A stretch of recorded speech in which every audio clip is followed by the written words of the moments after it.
नमस्कार विद्यार्थी मित्रांनो, आज आपण स्टँडर्ड 8चा प्रॅक्टिस सेट 13.2 बघणार आहोत. त्याचा फर्स्ट क्वेश्चन आहे, in each pair of triangles given below parts shown by identical marks are congruent. State the test and the 1-to-1 correspond of vertex by which triangles in each pair are congruent and remaining congruent parts. आता आपल्याला काही इथे diagrams दिलेले आहेत, त्याच्यावरून आपल्याला त्यांच्या जे कॉन्ग्रंट दिलेले आहेत साईड्स अँगल ते आपल्याला शो करायचे आहेत, वर्टिक्स आणि अजून काय आपल्याला तिथे भेटते आपण ते शो करायचं आहे किंवा कोणती टेस्ट त्या डायग्रामला लागू होते ते पण आपल्याला तिथे सांगायचं आहे. आता बघूया आपण फर्स्ट क्वेश्चन आहे, तिथे आपल्याला ही डायग्राम दिली. आता हा आहे रेक्टँगलचं इथे हे दिलं, इथे 2 राईट अँगल तयार होत आहे आणि ही झाली त्याची हायपोटेनियस. ठीक आहे, मग आपले इथे 2 ट्रायंगल तयार होतात. ट्रायंगल येतात MST राईट अँगलप्रमाणे आणि TBM हे 2 राईट अँगल येतात आणि हा हायपोटेनियस आहे. MSTचे आहे MT आणि TBMचे आहे TM. ठीक आहे, तर मग आता आपण बघूया in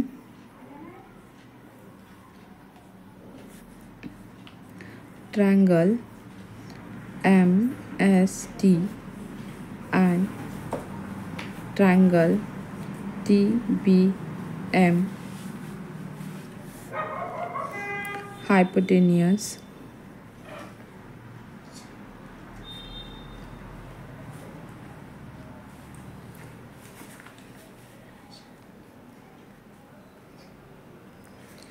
MT is a congruent hypotenuse TM. ठीक आहे, हे समजलं. आता सेगमेंट MS ही सेगमेंट BTला काय आहे, कॉन्ग्रंट आहे. मग आपण इथे लिहूया segment MS is congruent segment TB. ठीक आहे, मग angle S is equal measurement angle B or tail measurement angle MST equals measurement angle TBM equals to 90 degree. हे दोघं काय आहेत, 90 डिग्रीचे आहेत. हा B आणि हा अँगल S. ठीक आहे, हे इक्वेशन 1 घेऊया. ते काय आहे आपल्याला गिवन आहे, म्हणजे दिलेलं आहे. इथे आपण घेऊया गिवन. आहे आता therefore triangle MST congruent triangle TBM हे एकमेकाला कॉन्ग्रंट आहेत. मग याचा करस्पॉन्ड येतील under MST is corresponds TBM येतील. इथे टेस्ट होते हायपोटेनियस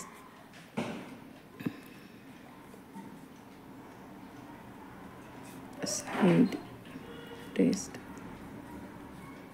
ठीक आहे, ते सेगमेंट येते सेगमेंट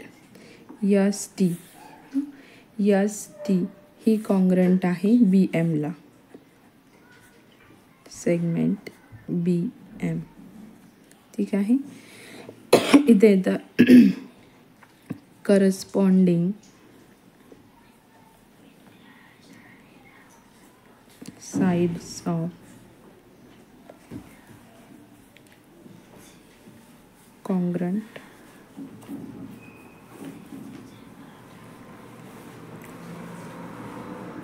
ट्रायंगल.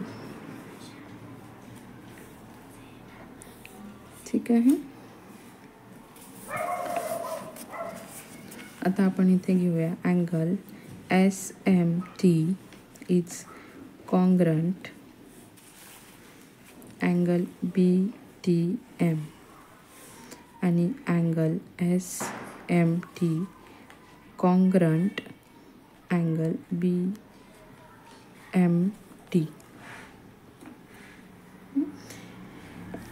हे झाले करस्पॉन्डिंग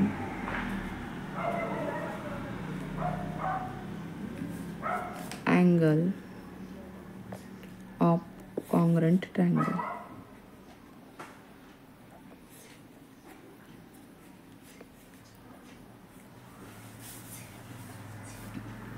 ठीक आहे, म्हणजे SMT हा अँगल येतो आणि BT हा T अँगल येतो इकडनं BTM. नंतर SMT हा अँगल BMT हा पण एक अँगल बनतो त्याच्यात. ठीक आहे, सेकंड नंबरचा क्वेश्चन बघूया. आता इथे डायग्राम दिलेली आहे. इथे दोन ट्रायंगल येतात PQR आणि दुसरा अँगल येतो TRS. आता QR ही SRला काय आहे, कॉन्करंट आहे. PR ही TRला कॉन्करंट आहे. ठीक आहे, मग इथे व्हर्टिकल अपोजिट्स अँगल जे आहेत ते एकमेकाला कॉन्ग्रंट येतात. इथे आता आपण बघूया इथे कोणती टेस्ट येईल, एक अँगल आणि त्याच्या दोन साइड्स म्हणजे SAS टेस्ट इथे अप्लाय होईल. इथे येईल मग in triangle PQR and triangle TRS segment PR is congruent segment TR. Angle PRQ is a congruent angle TRS. इथे येईल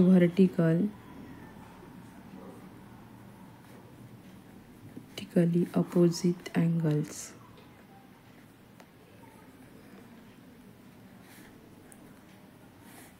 ठीक आहे, मग इथे येईल सेगमेंट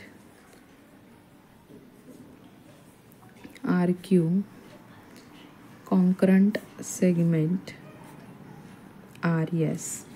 RQ आणि RS या दोघी एकमेकींना कॉन्ग्रंट आहेत, हे गिवन आहे. ठीक आहे, मग इथे येईल therefore triangle PRQ congruent triangle TRS येतात अंडर करस्पॉन्डिंग्स. इथे PQR करस्पॉन्डिंग अँगल्स TRS.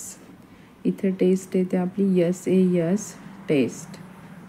ठीक आहे, इथे येईल सेगमेंट, इथे लिहूया आपण SAS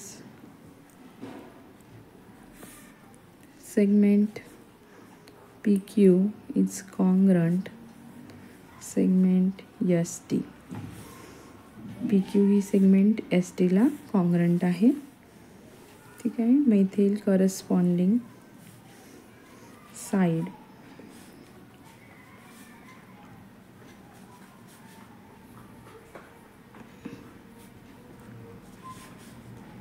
ऑफ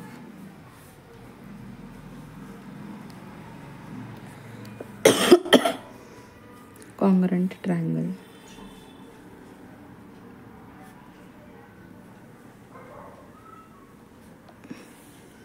ठीक आहे, मग इथे therefore angle QPR is congruent angle STR and angle PQR is congruent triangle TSR. ठीक आहे, मग हे येतात आपले corresponding angle of congruent triangles. ठीक आहे, समजलं सर्वांना. ठीक आहे, थर्ड नंबरचं एक्झाम्पल आहे. इथे डायग्राम दिली गेली आपल्याला. DHC आणि DFC हे दोन ट्रायंगल इथे बनत आहेत. अँगल H हा अँगल Fला कॉन्करंट्स आहे आणि इथे एकच हा C हा अँगल कॉमन येतो आहे आणि DC ही त्याची सेगमेंट कॉमन आहे दोघं ट्रायंगलची. तर मग आपण बघूया in triangle triangle DCH and DCF, angle DHC congruent angle DFC, angle DCH congruent angle DCF. हे आपल्याला काय आहे, गिवन आहे. ठीक आहे. मग आता segment DC concurrent segment DC, ही आहे कॉमन साइड.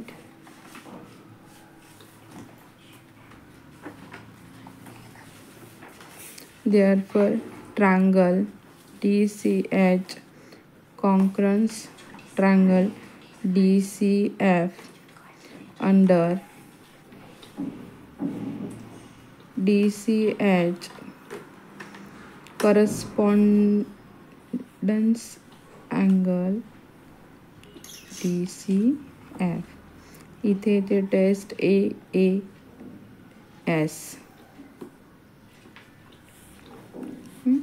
म्हणजे दोन अँगल्स इथे कॉमन येतात आणि एक side.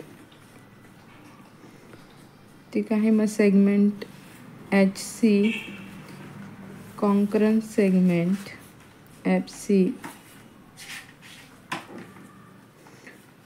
Segment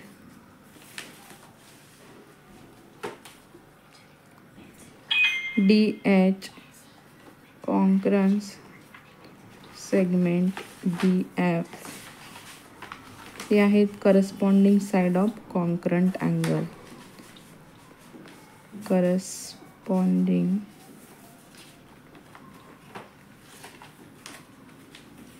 side of concurrent triangle.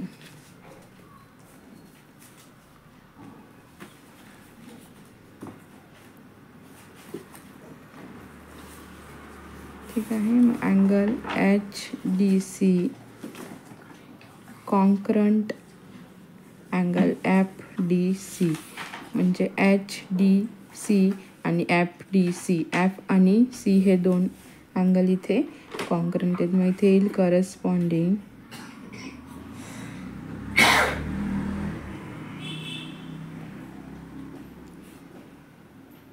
Angle of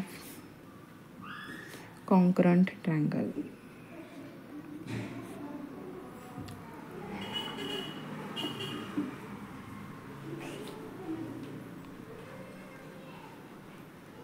triangles. ठीक आहे. समजलं विद्यार्थी मित्रांनो. सेकंड नंबरचं एक्झाम्पल आहे. In the adjacent figure, segment AD is concurrent segment EC. AD he EC ला concurrent आहे. Which additional information is needed to show that triangle ABD and EBC will be concurrent by AAS test. ठीक आहे. तर मग the additional information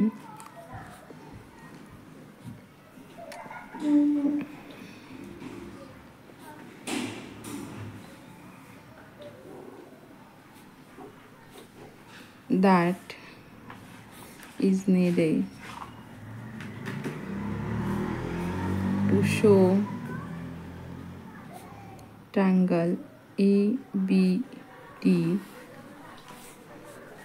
triangle ABD concurrent triangle CABD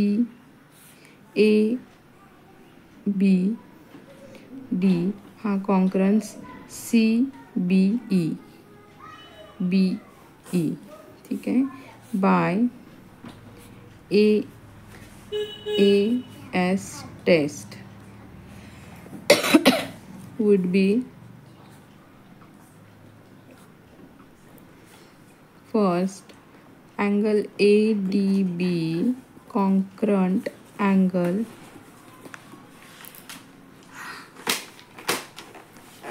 CEB or angle DAB concurrent angle ECB.